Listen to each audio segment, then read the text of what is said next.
Hey there, you're watching Dirt Bike Channel. I'm your host Kyle Brotherson, and today we're gonna weigh this 2019 Husqvarna TE300i. This is the fuel injected two-stroke, and I wanna see how much it weighs. Stick around.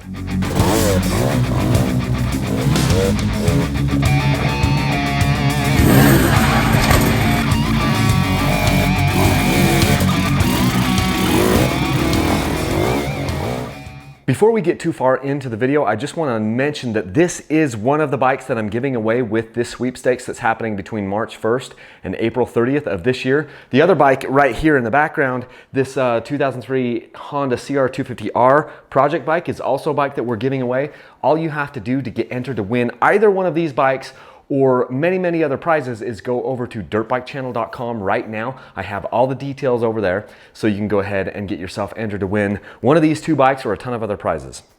So with that out of the way, I want to weigh this bike. I actually forgot to weigh this bike. I had a couple people email me, and there was some social media comments of saying, hey, how much does the Husqvarna weigh? And I'm like, dang, I haven't weighed it yet. Luckily, I can do that now. So what I'm gonna need to do is fill it up with gas, because I've noticed I've got almost an empty gas tank. I always fill my bikes full of fuel before I weigh them, so they have everything that I'd start with on a trail ride. They're full of fuel, they're full of oil, they're full of everything to go. This one does have a skid plate on it from the factory, but I haven't put anything else on the bike. So I'll fill it full of fuel and put it on the scale. Let's get to it.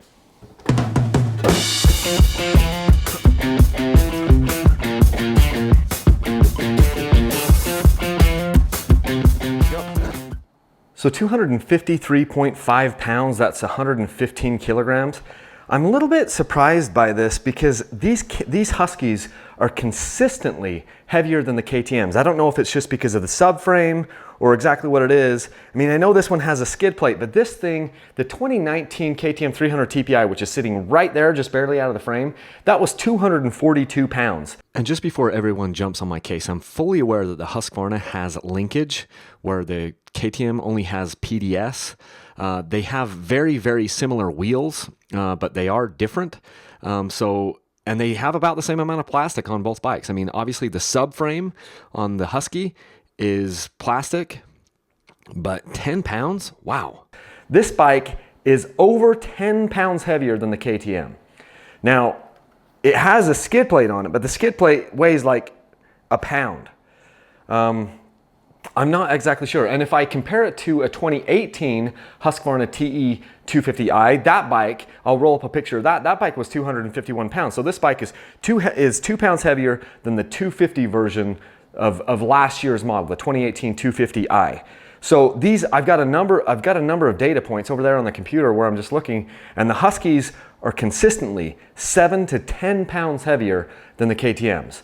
I don't know why, because they come out of the same factory. They have most of the same parts, but these white bikes are heavier than the orange bikes. And that's enough of a reason for me to stick with the orange ones. I'm just saying.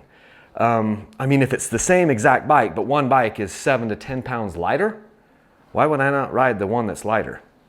Anyway, that's the deal on this. This thing is clear full of fuel. That one's clear full of fuel. And this bike is like a lot heavier. This bike is 11 pounds, somewhere, 10 pounds heavier. And this is my commercial shipping scale that I use on every bike. I'm using this same shipping scale that has, it's within a pound accuracy. And I'm using this same scale on every bike that I weigh. So I know this bike is heavier than that bike. I know it because I'm using the same scale. So anyway, that's pretty much it, guys. 253.5 pounds. So if you're riding one of these white bikes, they tend to be heavier than the orange bikes. I don't know why, but that is what my scale says, and I'm sticking to it. One other thing is, remember that weight on the scale doesn't necessarily mean weight on the trail. Some of the heaviest bikes on the scale feel the lightest out on the trail, and that's because of the geometry. That's because of where your forks are in the triple clamps. That's because of a number of different things. So the sprung weight versus the unsprung weight, all of those things can make a difference. So weight on the scale isn't always weight on the trail, but it's just another data point to have. So if you like these videos, please remember there are links down in the description to parts from Amazon and Rocky Mountain ATV and Motorsport. If you use those links, it helps support my family, because right now, crazy as it sounds, Dirt Bike Channel is my only source of income. So money is tighter than it's ever been. You can also enter to win this bike and win the Honda, like I said, and a bunch of other prizes. Go over to dirtbikechannel.com before April 30th of this year, because we will be giving all of those things away right around May 1st, 2nd, 3rd, 4th, 5th. That's when I'm going to be contacting winners about these bikes and the other prizes. Thank you so much for your support, and we will see you guys in the next video.